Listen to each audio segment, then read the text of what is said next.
Penguin Random House Audio presents Relationship Roadmap, Step-by-Step Directions to Finding Your Spouse.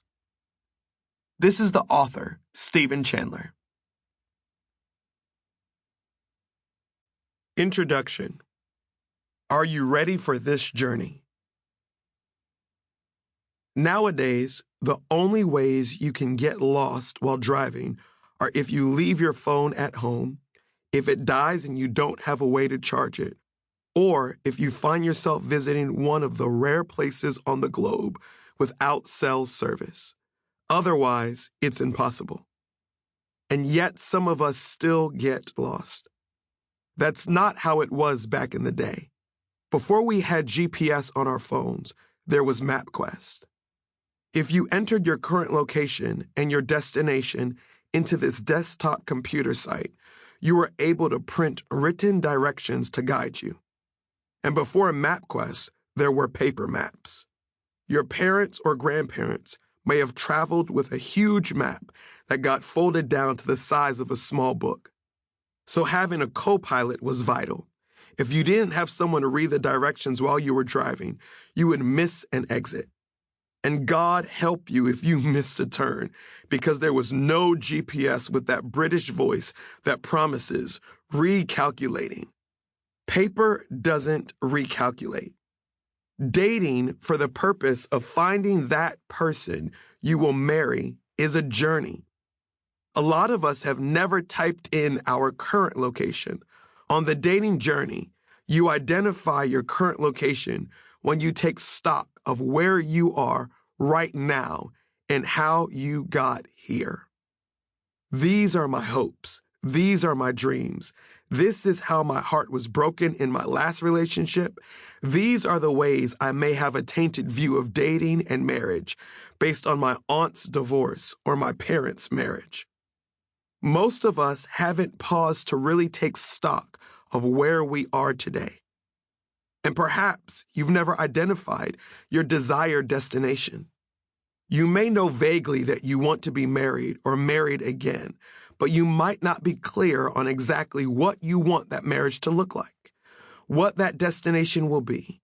There are important questions to consider for that future destination. How will we help each other achieve our hopes and dreams? How loving and affectionate will our marriage be? Will we be one of those couples who, after 20 years, still can't keep our hands off of each other? How often will we have sex? Hopefully that's not too direct for you. It may not be the first thing you think about, even though it probably is if you're a guy. Will we stay up late into the night and have wonderful conversations, dreaming about what the future may hold? How will we manage our money? What will be our standard of living? Who will do the majority of the cooking? Are we going 50-50? How often are we going to vacation? If we do have kids, will we both work or will one of us stay home with them? So many unknowns. And if you're on a first date or a fifth date with someone, you may not know how to discern where you are in the journey. We don't know if we've taken a wrong turn. We don't know when we should abandon the journey and go back home. We don't know when we've arrived at the destination. There's vital information we need before embarking on this journey called dating toward marriage. The only reason you should be on the road. Before we launch, I want to make one thing clear. The only reason to date is to find the partner, the co-pilot you will spend the rest of your life with. And I know that's a rare opinion. This may be the first time you are hearing this, but don't shut me out. If you're a woman, your girls are probably telling you to date so you can get a free meal and not be at home with your cat every weekend. If you're a man, your boys may be telling you that you should date to get a little something. Hopefully your Christian friends are not saying this, but let's be real, some of them are. However, I want you to have real clarity and conviction as you start this journey. The only reason to be dating at all is to find the person you will marry. I believe God's design for romantic relationships between men and women is for them to move toward marriage. and God designed marriage to be a picture of Christ's relationship with the church. In other words, God designed dating to lead to a Christ-like marriage, and a Christ-like marriage is one of the primary ways God demonstrates the glory of the gospel to the world. So our cultural's view of dating with little to no intention of pursuing marriage, dating just for fun, or dating for years without considering marriage is directly contrary to God's design. I know that may sound foreign and antiquated, but let me explain. First, you're fooling yourself if you think you can give someone your time, but not give them your heart or get emotionally attached. Matthew chapter 6, verse 21 says, "Where your treasure is, there your heart will be also." Your greatest treasure is your time. Even if it's just your time, dating someone will always cost you. The person you date will have a piece of your heart. The inevitable disappointment from every breakup will ever so slightly callous your heart. I also believe that God designed sex to be enjoyed in the context of marriage, and it's already extremely difficult for many of us to maintain integrity and not sleep with the person we are dating. Removing the finish line of marriage and the reward of waiting increases our likelihood of falling. Second, dating is time-consuming and requires investment. When you're investing your resources in one place, it means you're not investing elsewhere. I've seen so many people waste years of their lives neglecting their personal growth or career advancement or their pursuit of their God-given purpose, all for someone they knew they wouldn't spend the rest of their life with. So if marriage is not your objective, you really don't need to be wasting your time or theirs dating. I know you may be ticked off at me right now. I can live with that. Just keep listening. To the men on the journey. If you're a man, I want us to be on the same page.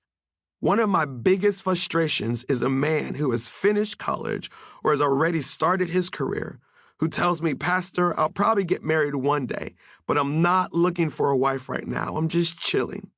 What is wrong with you?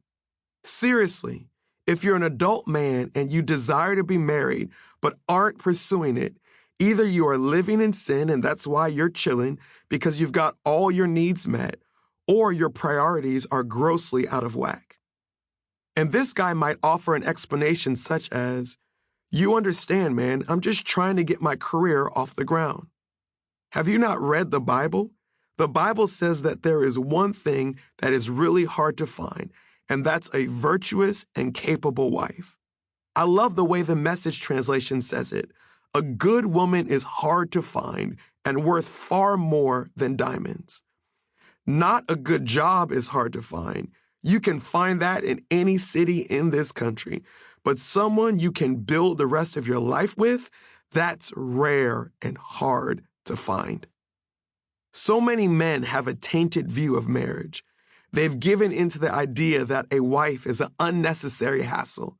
These men hear the phrase that married folks love to throw around, "happy wife, happy life," and think that their next 40-plus years will be consumed with trying to make someone happy who is impossible to please. The Bible never says a wife is hard to find. It says a good wife, a virtuous wife, a woman with noble character. If you find a good wife, you found a woman who will launch you into a level of influence, joy, and fulfillment that you would never be able to achieve without her. That type of woman is hard to find, but is 1,000% worth the search. Start looking now. If you're an adult and God has not called you to celibate singleness, you need to be ready to date with intention. Another cause for hesitation may be a fear of commitment. Maybe you've built the habit of sleeping with people you are dating and know that you are currently not capable of being committed to one person in marriage. Maybe you've been married before or experienced a tough breakup, and trusting someone again isn't something you can comprehend right now. Whatever your situation, I would encourage you not to sit in your fears. Let's do the work to get to the place where you are not only ready for the commitment. Sample complete. Ready to continue?